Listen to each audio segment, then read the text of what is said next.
A veces, como pastor, me veo y me siento muy triste cuando las personas no atienden como deberían las cosas. Soy de una generación de jóvenes que se sentaban ahí en las sillas de la iglesia y escuchábamos muchas cosas, y cuando han pasado los años, algunos de esos compañeros de fila no están ni en la fe, ni en la iglesia, ni vivos. Algunos han muerto trágicamente por las decisiones equivocadas que han tomado en la vida. Y mientras hemos estado aquí cantando y disfrutando de este tiempo, escuchando a estos extraordinarios expositores, mi oración ha estado siendo: Señor, siempre decimos, aunque sea uno, yo esperaría que aquí todos no solamente tuvieran la atención debida a lo que estamos compartiendo, sino que hagan posible lo que el pastor de esta iglesia, el doctor Evelio, tiene en su corazón de hacer una nueva sociedad para este país. Yo creo que eso es posible. ¿Ustedes lo creen? De ser los jóvenes que hagan la diferencia. Muchas cosas escuché cuando era niño, pero algo que me quedó en mi mente es que la Biblia es la palabra de Dios. Y eso de que es la palabra de Dios nos lo ponían a repetir cuando éramos pequeños, y así fuimos creciendo, y de pronto llegamos a un estadio de nuestra vida donde nos empezaron a cuestionar que la Biblia es la palabra de Dios. De hecho, hay algunas situaciones que pueden ocurrirnos, problemas, dolores profundos, y hemos escuchado aquí al pastor César decir que le faltó su padre, y muchos de ustedes tal vez tengan historias de ese tipo, de grandes dolores. Allá por 1898, hace rato es eso, nació un hombre que llegó a ser uno de los argumentadores más extraordinarios, el señor C.S. Lewis. Y este hombre, profesor universitario, ya muy joven, ya estaba dando clases en la Universidad de Oxford. Y el hecho de que su mamá haya muerto cuando él estaba en los primeros años de su vida, lo hizo repensar lo que había estado escuchando de la iglesia y de la Biblia, al punto que se convirtió en un ateo. Él dijo, bueno, si esto es el cristianismo, yo creo que no me interesa, y empezó a escribir muchos argumentos en contra del cristianismo. De hecho, un argumentador extraordinario, buenísimo. Escucharlo, leer sus escritos, pone en tela de duda muchas de las cosas que leemos en la Biblia. Sin embargo, cuando llegó a ser mayor, y sus amigos en la Universidad de Oxford y Cambridge empezaron a cuestionar también sus argumentos y sus puntos, y él empezó seriamente a leer la Biblia, y dijo, yo les voy a demostrar que están equivocados. Y después de haber leído la Escritura de una manera adecuada, correcta, él llegó a decir algo así como, o lo que dice la Biblia acerca de Jesús es la verdad, o este es el loco más grande de la historia, refiriéndose a Jesús. Tiempo después, levanta sus manos al cielo y reconoce que Jesucristo es su Señor. Puede ser que muchos de nosotros, teniendo tal vez experiencias no tan bonitas dentro de la iglesia, que algunos de ustedes han visto malos ejemplos y detalles negativos, los haga dudar. De hecho, el ateísmo es un caldo de cultivo dentro de los jóvenes, pero acercándonos a la mayoría de edad y llegando ahí a los 30, a los 40, ya como que uno empieza a pensar distinto. Es decir, que cada vez que nos acercamos miren, uno de 15, 20 no está pensando en morir, Pero ya cuando uno tiene 40, como yo, ya empieza a pensar en los planes de funeraria. Y no quiero decir los 54, doctor Saldívar, no. Mi padre decía, el que a los 30 años no ha hecho nada, a los 40 que no lo espere porque a los 50 se muere. Él ahora tiene 70 y dice que el que a los 70 años no ha hecho nada, a los 80 que no lo espere porque a los 90 se muere. Sí, le ha venido corriendo a los números. Pero es la verdad. Y uno empieza a pensar en muchos temas que cuando uno está muy joven no piensa. Es más, siempre decimos, la juventud tiene el vigor y los viejos la sabiduría. Yo allá en Los Ángeles he visto a unos ancianos, 75 años, manejar unos Lamborghinis, muchachos, que, wow, digo yo, ¿por qué no soy yo el que tiene ese carro? Y muchos de los jóvenes quisieran manejar esos autos veloces, pero cuando los jóvenes los manejan, se matan. Porque el joven tiene el vigor y al viejo ya no puede meterle fuerte al acelerador, ¿verdad? Es sabio, sabe que ese es un auto que, hombre, 8 o 10 mil libras a 100 millas por hora quedarás que ni van a recordarte quién eres, a reconocerte. Entonces, llega el momento en que tenemos que aterrizar nuestro avión, pero nosotros los mayores de edad, y aquí casi llevamos del mayor al menor, pero no, el doctor Saldívar y luego un muchacho, como dijo César, ¿verdad? Que él es de los jóvenes.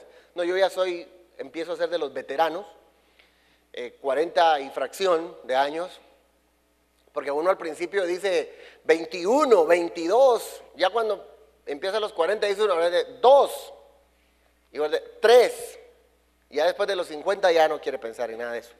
Pero tenemos que aterrizar nuestro avión y decir, nosotros necesitamos la Biblia como punto de referencia.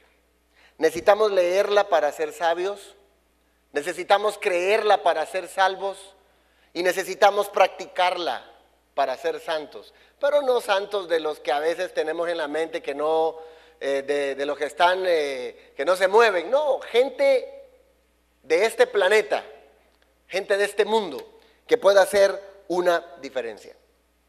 3 objetivos tenemos para hablar del asunto. Necesitamos comprender por qué la Biblia debe ser nuestro punto de referencia, explicar por qué la Biblia, a pesar de los errores, ya oyendo esto ya empezamos a decir, perdón, errores, dijo errores, sí.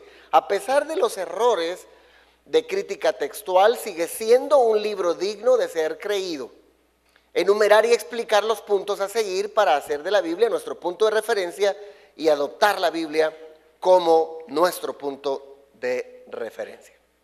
Y aquí debemos decir que hay muchos que han utilizado o han querido leer la Biblia con la esperanza de encontrar todos los errores posibles. Y otros nos acercamos a la Biblia con la esperanza de encontrar allí todo lo que necesitamos para vivir. Porque la Biblia no es un libro de información necesariamente, pero es un libro de formación para nuestra vida. Y la pregunta en la página 29, ¿es la Biblia un punto de referencia confiable? ¿Es confiable la Biblia? Y hay muchos que se han cuestionado. El mundo de los ateos, yo el otro día leí unos artículos de ateísmo que de verdad que si no tuviese yo ningún contexto de la iglesia, de la Biblia, de la teología, yo diría, hombre, ese parece que tiene razón en todo lo que está diciendo. El mundo del gnosticismo, que dicen cuánta cosa, ¿no? Que los agnósticos pensando ahí, ¿será que sí, será que no? Y nos meten todas esas ideas y nosotros decimos, bueno, esas historias de la Biblia como que ya están fuera de lugar. Ya ustedes no quieren estar cantando, Jonás no le hizo caso a la palabra de Dios. Por eso al mar profundo la gente lo tiró. Por cierto, ese corito de los niños dice el nombre del pez que se tragó a Jonás. Y dice, y vino un pez muy grande y Chupluc se lo tragó. Así se llama. Chupluc. ¿Es confiable? Y dice, no me vengas con esas cosas, por favor, que que la ballena, y si era ballena, si era tiburón y cuánta cosa, ¿verdad?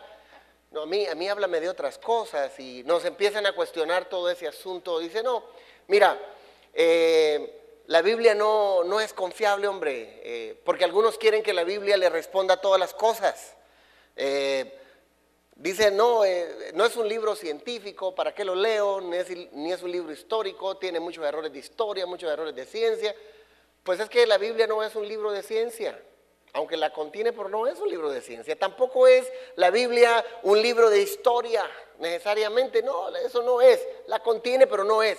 La Biblia es el tratado donde nos dice cómo empezó el hombre, cuál es su problema y cuál es la solución para ese problema. El problema del hombre es el pecado y la solución es Jesucristo, y ahí está.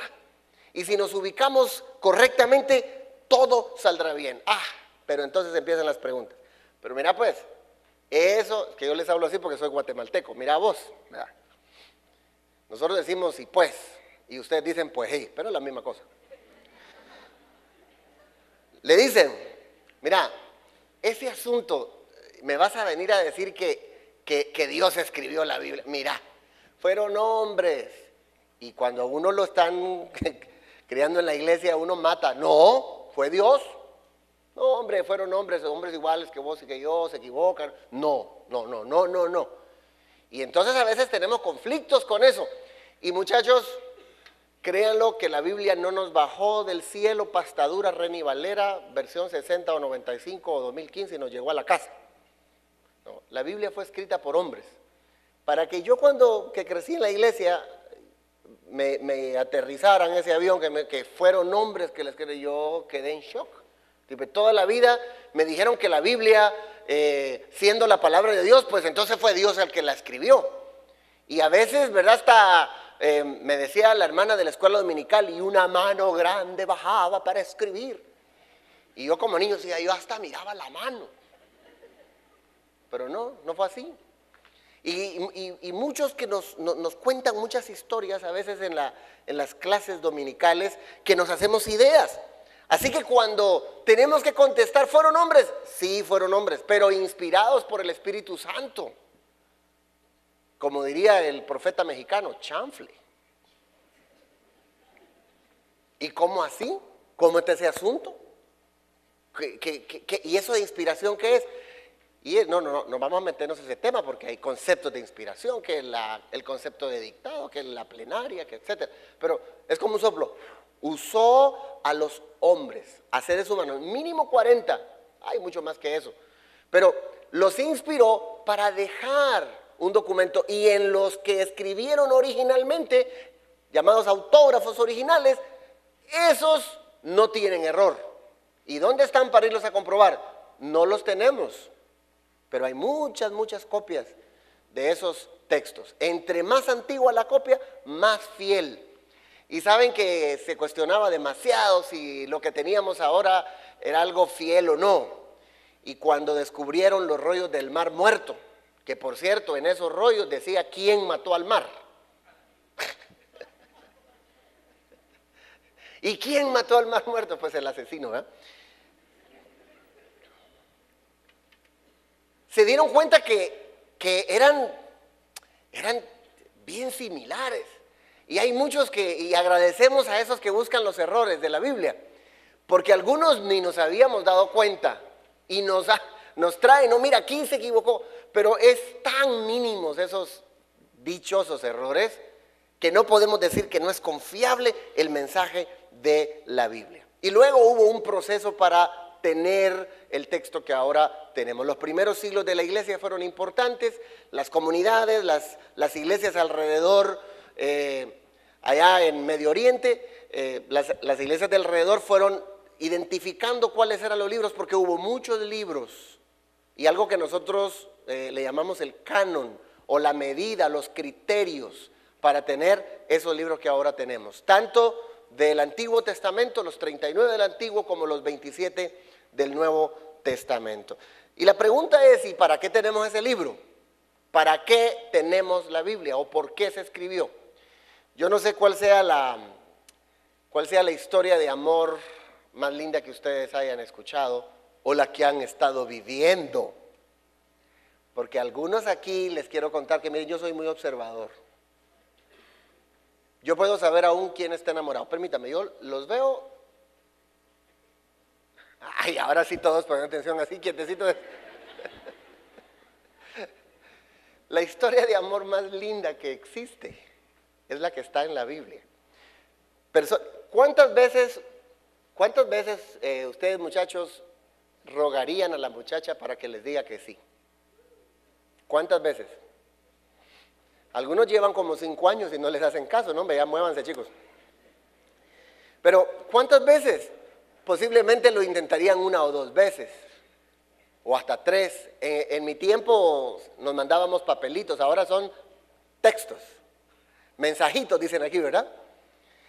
Y le mandábamos una cartita a la muchacha diciendo que, hola, ¿qué tal? Y qué bonita estás, y mandábamos al correo, sí, la otra muchacha, dáselo. Y cuando venía de regreso decían, no quiso el papel vos, no, estabas cocinado, no quiso el papel.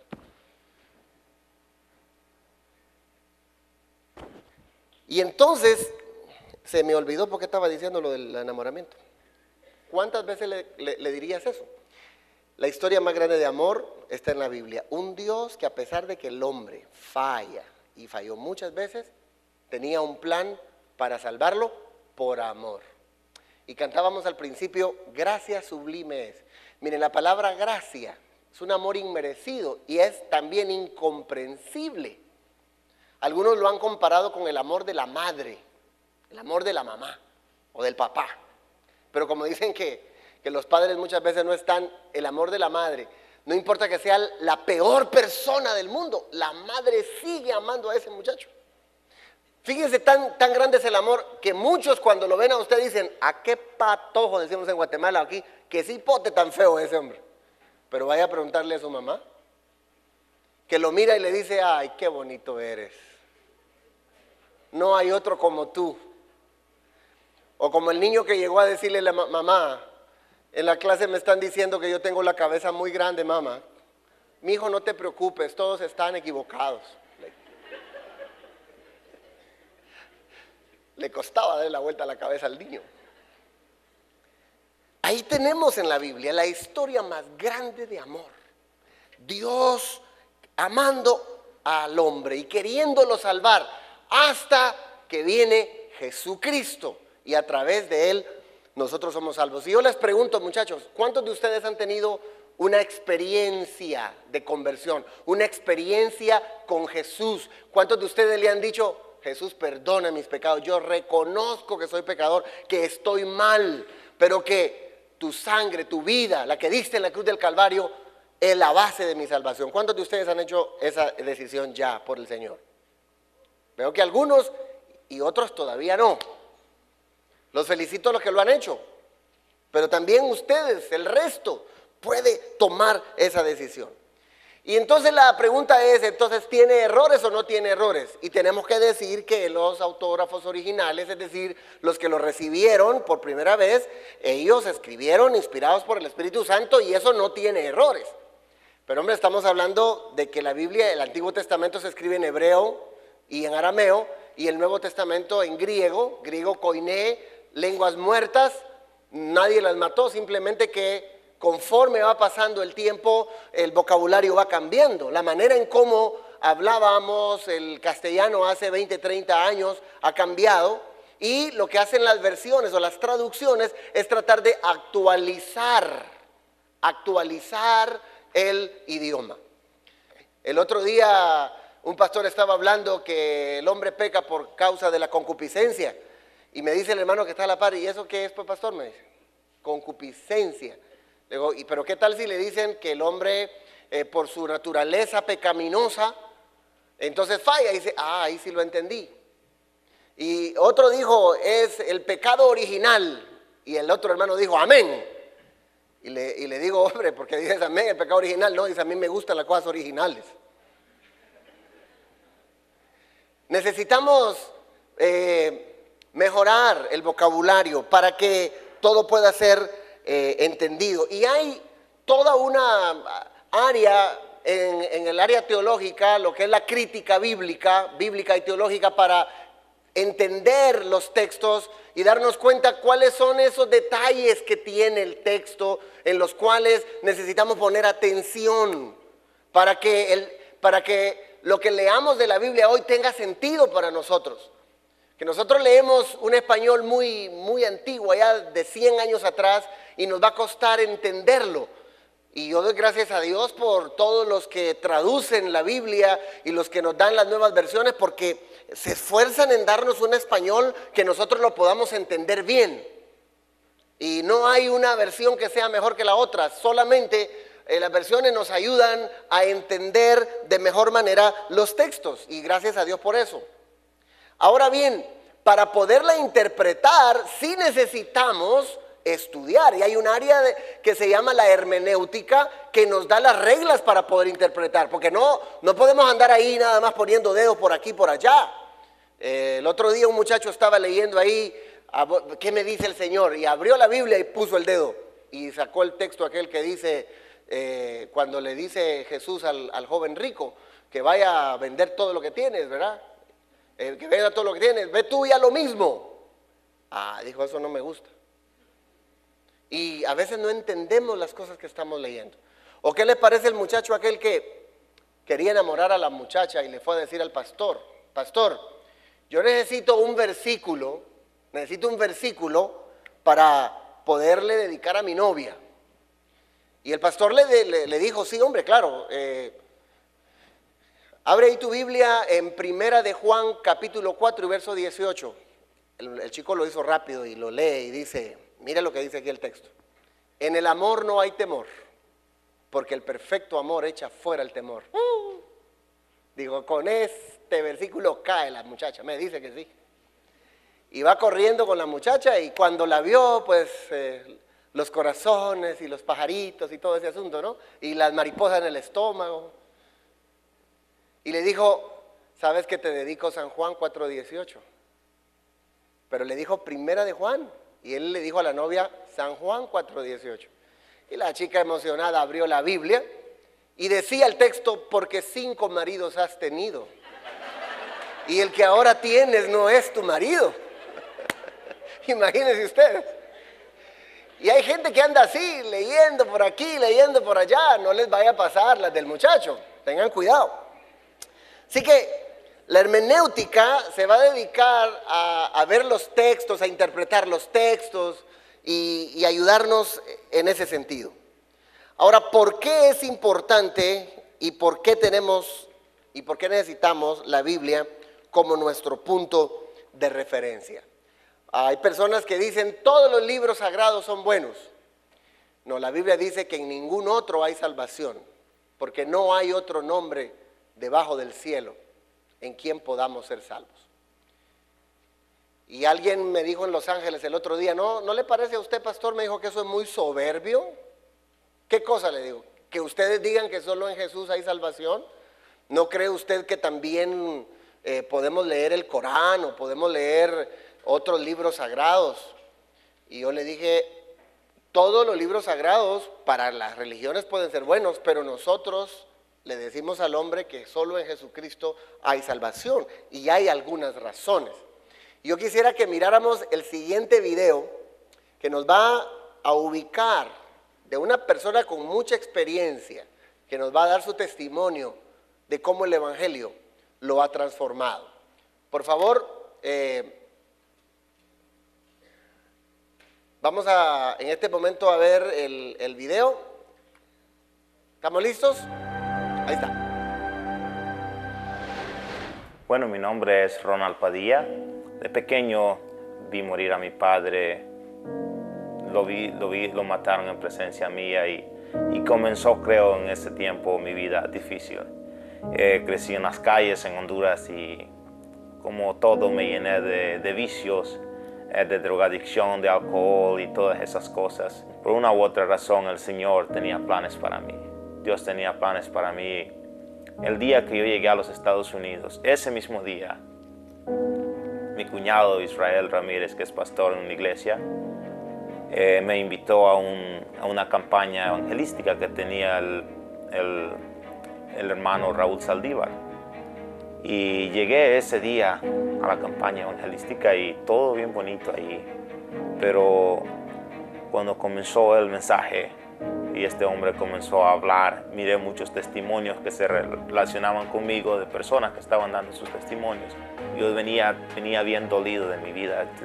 Yo crecí en las calles, como te conté, y las drogas, yo venía bien mal por los asuntos de las drogas y el alcohol.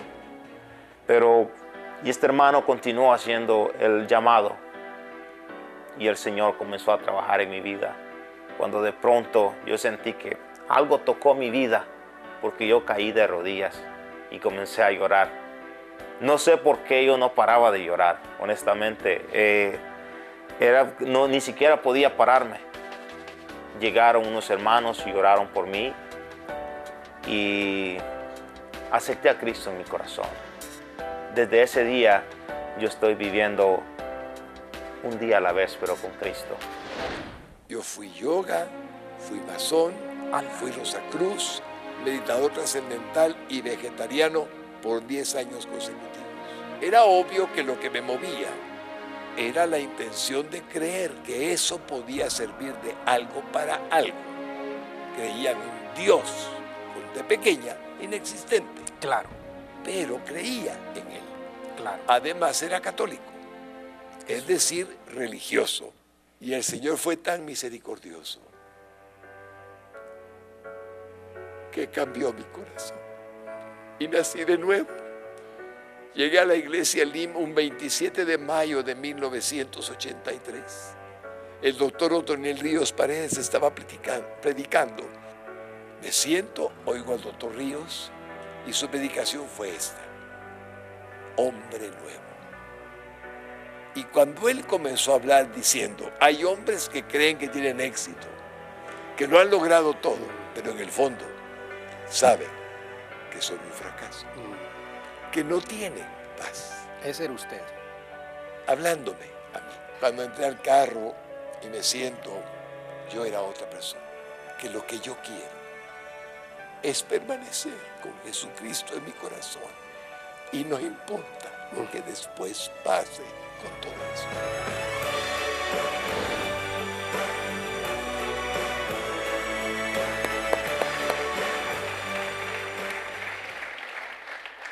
Sea joven o adulto, y en este caso ustedes que están la mayoría empezando la carrera de la vida, podemos ahora escuchar personas, tanto un muchacho a quien tuve el gusto de conocer, creo que este joven lo vimos allá en Chicago el otro día, de cómo Dios transforma la vida de una persona. Y vean, jóvenes, y hago esta pregunta: ¿cuántos de ustedes han crecido, o sea, desde niños están en la iglesia? Levanten sus manos. Muy bien. Muchos de ustedes han estado en la iglesia desde muy pequeños. Yo también crecí en la iglesia, soy hijo de pastor. Y muchas veces uno siente como que hay mucha presión, hay muchas cosas, porque los padres, porque los líderes de la iglesia, en el caso mío, yo miraba que tenían interés en que yo hiciera bien las cosas, pero a veces como que me presionaban mucho. Con el tiempo me di cuenta que no era tanto que me querían presionar, pero querían asegurarse de que Hugo Melvin Aldana Jr. tuviera éxito en la vida. Esta reunión que estamos hoy acá es porque tanto el pastor general de esta congregación, el ministerio del doctor Saldívar y todos los que estamos colaborando aquí hemos dejado agendas a un lado para venir y asegurarnos de que ustedes se comprometen con la Biblia y sus enseñanzas como el punto de referencia para sus vidas, porque no queremos que les toque que sufrir. Y muchos de los que están aquí ya a estos 14, 15, 18 años han hecho errores, han cometido faltas que tal vez les están costando. Y muchos de ustedes están tal vez a punto de tomar la decisión equivocada. Pero la palabra de Dios nos recuerda que si el hombre gana todo, pero pierde su propia vida, hombre, no valió la pena. La Biblia es la única que hace una radiografía fidedigna de todos los seres humanos. Tenemos un problema, se llama pecado, pero Jesucristo es la solución para ese pecado. Y la palabra de Dios te da toda la guía para que tu vida tenga éxito. Y yo pregunto, muchachos, ¿cuántos de ustedes quieren tener éxito? Pero no me refiero a llegar a tener autos o casas o cosas. Me refiero a sentirse satisfechos con su propia vida. Porque créanlo, cuando los años pasan, yo ahorita a los 40 ni siquiera me di cuenta que horas crecí. Lo único que sí me doy cuenta cada vez que me veo al espejo es que estoy más viejo porque cada vez tengo menos cabello.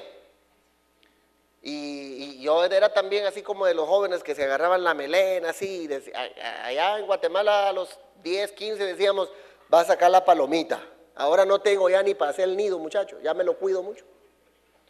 El tiempo pasa, pero ustedes valen la pena para que cuando lleguen esos días, cuando lleguen a los 30, a los 40, ustedes digan, me recuerdo de ese punto de referencia, cuando Dios cambió mi vida y yo decidí por Cristo Jesús. Y eso es lo que nosotros queremos para ustedes. Hay una cantidad enorme de testimonios de cómo Dios ha transformado la vida de las personas. La Biblia tiene un detalle interesante y es que es un libro de profecías y muchos se han metido a las profecías, etcétera. Pero la más grande, la más importante, es que desde el Antiguo Testamento se nos está hablando de un Mesías.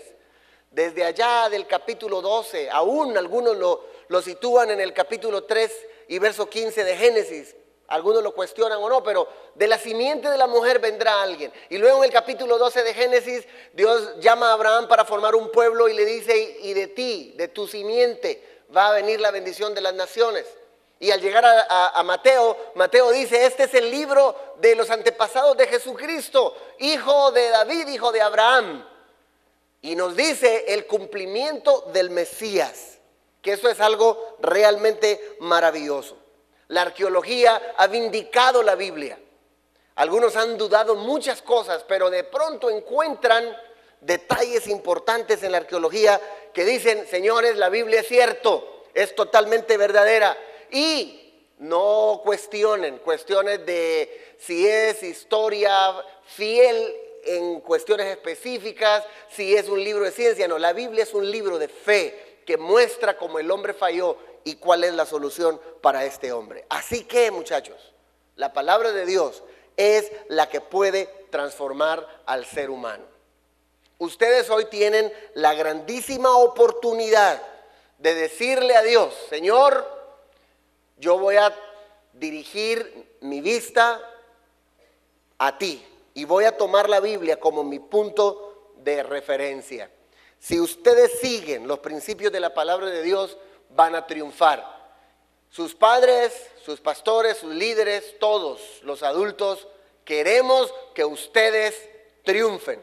Queremos que ustedes logren cosas extraordinarias, que ustedes sean las personas que le cambien el rumbo a sus generaciones.